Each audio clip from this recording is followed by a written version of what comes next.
ইন্নামা ইয়াতাযাক্কারু উলুল আলবাব। নিশ্চয় আল্লাহ পাকের বরত্বকে অনুসরণ করে, আল্লাহ পাকের বরত্বকে নিজের মধ্যে এনে ভীত সন্ত্রস্ত একমাত্র যারা জ্ঞানী, যারা জ্ঞানী তারা একমাত্র আল্লাহ পাকে ভয়কে নিজের মধ্যে আনে, আল্লাহ পাককে ভয় করে। এই আয়াতের মাধ্যমে আল্লাহ পাক আলেমের মর্যাদাকে সমুন্নত করেছে। যেমন ইসলামিক জ্ঞান, আপনি অবাক হয়ে যাবেন, ইসলামটা এত সুন্দর, অবাক হয়ে যাবেন আপনি। যারা ইসলামের জ্ঞান ভিতরে ঢুকায়, আল্লাহ তাকওয়া তাদের ভিতরে ঢুকে, তারা কখনো জিনা করতে পারে। সে যখন জানতে পারবে যে কোরআনের আয়াত অবতীর্ণ হয়েছে, আয-যানিয়াতু ওয়াজ-যানি ফাজিলু কুল্লা ওয়াহিদিন মিনহুমা মিআতা জালদা, একজন জিনাকারী, চাই সে পুরুষ হোক অথবা মহিলা হোক, অবিবাহিত যদি হয়, তাহলে তাদেরকে 100 দুররা মারতে হবে। এই বিধান, আল্লাহ পাকের কঠোর বিধান, যখন একজন জিনাকারী সে জানবে, সে জিনা থেকে ফিরে আসবে, আল্লাহর ভয় তার মধ্যে জন্মাবে, আমি কখনো জিনার কাতারে যাব না, আমি কখনো জানি হব না। অপরাধ আল্লাহ পাক বলেন, আশ-শাইখু ওয়াশ-শাইখাতু ইযা যানায়া ফারজুহুমা নাকালা মিনাল্লাহ। চোর জিনাকারী যদি বিবাহিত হয়, চাই সে পুরুষ হোক অথবা মহিলা হোক, তাহলে তাদেরকে রজম মেরে নিক্ষেপ করতে হবে, রজম মেরে তাদেরকে নিহত করতে হবে। যখন এই বিধান সম্পর্কে একজন জিনাকারী জানবে, তখন কি সে আরো জিনা করবে? কথা বলেন, জিনা করবে? রজম তার সামনে, প্রস্তরাঘাতের মাধ্যমে তাকে দুনিয়া থেকে বিদায় দিয়ে দিতে হবে। সে যখন জানতে পারবে যে আমি যদি জিনা করি তাহলে আমার শাস্তি খুব ভয়ঙ্কর, সে কি জিনা করবে?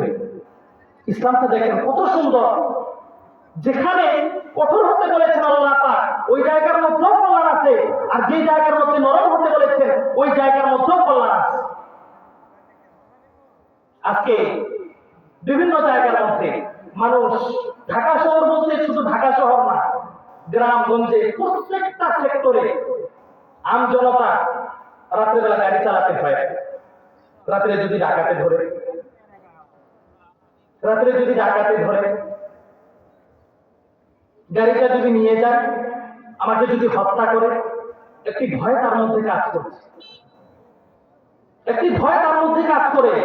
আমি যদি আজকে রাত্রে বের হই, বাড়ির মধ্যে আমার জীবিকা নেই, যদি আমি বের হই আর যদি আমাকে ডাকাতে ধরে, আমাকে যদি হত্যা করে যায়, ছোট সওয়াল পাওয়াল আছে আমার, কে পালবে? এই ভয় তার মধ্যে কাজ করে। কেন কাজ করে? সমাজের মধ্যে চুরচামার বৃদ্ধি পেয়েছে। এটা কেন বৃদ্ধি পেয়েছে? তার একটাই কারণ, সেটা হচ্ছে আমরা আমাদের সন্তানদেরকে ইসলামের শিক্ষায় শিক্ষিত করি না। যদি ইসলামের শিক্ষায় আমরা শিক্ষিত করতাম, ইসলামের শিক্ষা যদি আমাদের সন্তানাদিকে আমরা দিতাম, যখন সে আল্লাহ পাকের চূড়ান্ত বিধান, আস-সারিকু ওয়াস-সারিকাতু ফাকতাউ আইদিয়াহুমা জাযাআন বিমা কাসাবা নাকালা মিনাল্লাহ, চোর চাই পুরুষ হোক অথবা মহিলা হোক, তাদের হাত কেটে দাও। যখন একজন মানুষ আল্লাহ পাকের এই বিধান সম্পর্কে পরিপূর্ণ অবগত হতো, তখন তার মাধ্যমে চুরি সাধিত হতো। কিন্তু ইসলামের জ্ঞান আমরা তাদেরকে শিক্ষা দিই না। যে ইসলামের শিক্ষা না দেওয়ার কারণে তারা ইসলাম থেকে দিন দিন সরে যাচ্ছে, চুরি চামারিতে লিপ্ত হচ্ছে। তাদের মাধ্যমে ভালো কিছু আশা করা যায়। আমরা আমাদের সন্তানদেরকে ইসলামের শিক্ষা দিব তো ইনশাআল্লাহ, দিব তো ইনশাআল্লাহ। আল্লাহ পাক কবুল করুন। রাসূল কারীম সাল্লাল্লাহু আলাইহি ওয়াসাল্লাম মদিনাতে যখন গেলেন, হিজরতের পরবর্তীতে মদিনাতে যখন গেলেন, যাওয়ার পরে ইহুদিদের সাথে, বড় বড় ইহুদিদের সাথে রাসূল কারীম সাল্লাল্লাহু আলাইহি ওয়াসাল্লামের চুক্তি হলো। বিভিন্ন ব্যাপার নিয়ে চুক্তি হলো। বড় বড় তিনটি ইহুদি পুত্র মদিনার মধ্যে বসবাস করত। তিনটি পুত্র, বড় বড় গোত্র মদিনার মধ্যে বসবাস করত। রাসূল কারীম সাল্লাল্লাহু আলাইহি ওয়াসাল্লাম তাদের সাথে চুক্তি করলেন। বিভিন্ন ব্যাপারে। ইহুদিরা তারা সমস্ত অবগত রাসূল কারীম সাল্লাল্লাহু আলাইহি ওয়াসাল্লামের সানা সিফত অবয়ব সম্পর্কে। রাসূল কারীম সাল্লাল্লাহু আলাইহি ওয়াসাল্লাম সর্বশেষ নবী, কেমন হবে এই গুণ রাসূল কারীম সাল্লাল্লাহু আলাইহি ওয়াসাল্লামের অবয়ব সম্পর্কে আল্লাহ পাক তাওরাতে সবিস্তারে বিবরণ করে দিয়েছিলেন। কিন্তু যখন ইহুদিরা দেখতে পারলো যে আজকে যদি মুহাম্মদ সাল্লাল্লাহু আলাইহি ওয়াসাল্লাম সর্বশেষ নবী আমাদের কাছে আবির্ভাব হয়েছে, তাওরাতে যেভাবে বর্ণিত হয়েছিল ওইভাবে আমাদের কাছে এসেছে, আজকে যদি মুহাম্মদ সাল্লাল্লাহু আলাইহি ওয়াসাল্লামের সানা সিফতকে যদি আমরা মানুষের সামনে পেশ করি, কালকে তো ইহুদিদের দাদাগিরি থাকবে না। আপনাদেরকে একটি কথা বলেছিলাম সর্বপ্রথম, মানুষের টাকা না থাকলে কিন্তু দাদাগিরি থাকে না। থাকে? টাকা না থাকলে মানুষের দাদাগিরি থাকে না। ওই আমেরিকারা আজকে মুসলমানের উপর চোখ তুলে তাকায়, পার্শ্ববর্তী মারান রাষ্ট্র ভারত মুসলমানদের উপর আজকে চোখ তুলে তাকায়। কারণ কি জানেন? পয়সা। পয়সা যদি না থাকতো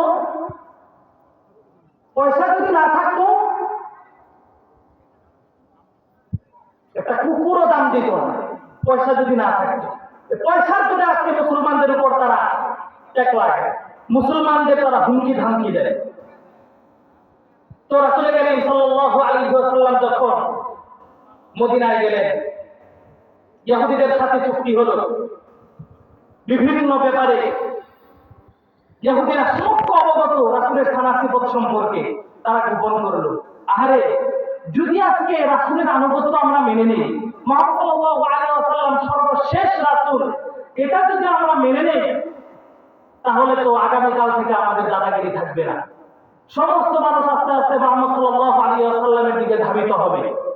তাই তারা আস্তে আস্তে রাসূল কারীম সাল্লাল্লাহু আলাইহি ওয়াসাল্লামের সানা সিফত সম্পর্কে যে আয়াত তাওরাতের মধ্যে যে পরিপূর্ণভাবে অবতীর্ণ হয়ে গিয়েছিল, এগুলি তারা তাহরিফ, মুছতে লাগলো। বড় বড় কঠোর বিধান যেগুলি তাওরাতের মধ্যে অবতীর্ণ হয়েছিল, এগুলিও তারা আস্তে আস্তে মুছতে লাগলো।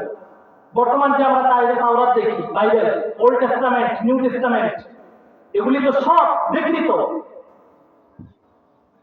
আমাদের দেশে মানুষের মধ্যে একটি আকীদা আছে যে আমার ফিকহার পরিভাষায় সর্বশ্রোতা হানাফিদের নিকট অন্যান্য মাযহাবের মধ্যেও যারা আহলে কিতাব হয়, ইহুদি এবং নাসারা, তাদের সাথে মুসলমানদের বিবাহ জায়েজ।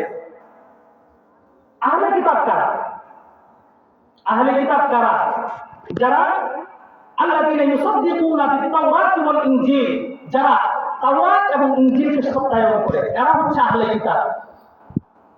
এই সংজ্ঞার মধ্যে যদি আমরা তাকাই, যারা আহলে কিতাব তাদের পরিচয় হচ্ছে তারা তাওরাত এবং ইনজিলকে সত্যায়ন করবে। বর্তমান কি তাওরাত ইনজিল আছে? কথা বলেন। তাওরাত ইনজিলই তো ঠিক নাই, তাহলে আহলে কিতাব তারা কিভাবে হয়? এরা ইনজিলের মধ্যে পরিবর্তন সাধিত করেছে, তাওরাতের মধ্যে পরিবর্তন সাধিত করেছে, তাহরিফ করেছে। এরা আবার কিভাবে আহলে কিতাব হয়? এরা আহলে কিতাব না, এরা মুশরিক।